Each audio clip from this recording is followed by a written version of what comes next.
د عامې روغتیا وزارت وایي د حکیم الکوزي درمل خوړل ځانوژنه ده.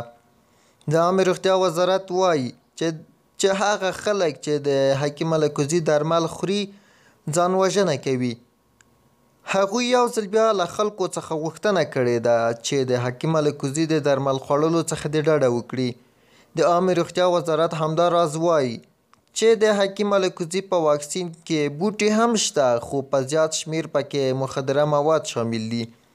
د عامې روغتیا وزارت همداراز تېره ورځ د هغو موادو نومونه هم شریک کړي چې د دوی په وینا د حکیم الکوزي په درملو کې پیدا کړي دي. د یادونې وړ ده چې حکیم الکوزي ادعا لري چې د کورونا وایرس ناروغانو لپاره یې داسې درمل جوړ کړي دي چې د 3 څاڅکو په چای کې څښلو سره ناروغ رغیږي او هیڅ جانبي عوارض هم نه لري.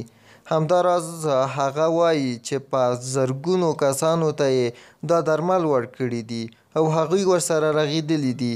په ټولنیزو رسنیو کې هم ډېر خلک وایي چې د حکیم الکوزي د درملو له خوړلو سره یې رغېدلي دي او هیڅ مشکل یې ورته نه دی پیښ کړی.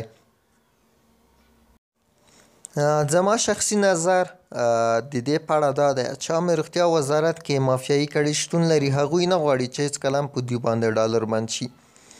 لومړی د دوی کلینیک په دې بهانه ورته بند کړه چې دوی اسناد نه لري. بعد له هغې څخه دوی ته یې ویل چې ته طبابت برخه کې ولې اسناد نه لري.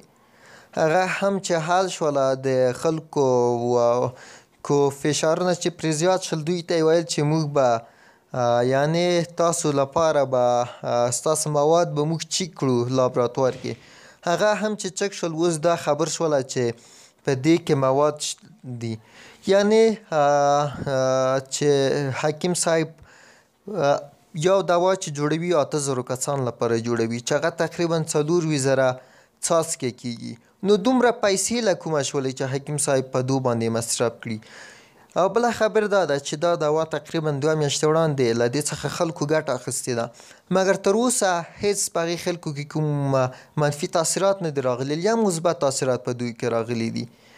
زیات خلک زیات منفي نظریات لري چې حکیم صاحب په دې کې مخدره مواد ګډ کړي. هیڅ فکر نه کوم چې دا به ګډ وي، دې په خاطر چې له دې دوا څخه زرګونه کسانو ګټه اخیستې ده. که دې کې مخدره مواد وای نو هغې خلکو به خپل غږ پورته کړی وه. تاسو د دې په اړه څه نظر لرئ؟ خپل نظر تاسو موږ سره کومنټ کې شریک کړئ. تاسو په نظر دولت ولې دا رقم کوي او خلک ولې غږ نه جګوي؟ ولسمشر ولې خپل غږ نه پورته کوي؟ دا نور لوړپوړي چارواکي ولې خپل غږ نه پورته کوي؟ نو خپل نظریات له موږ سره کومنټ کې شریک کړئ.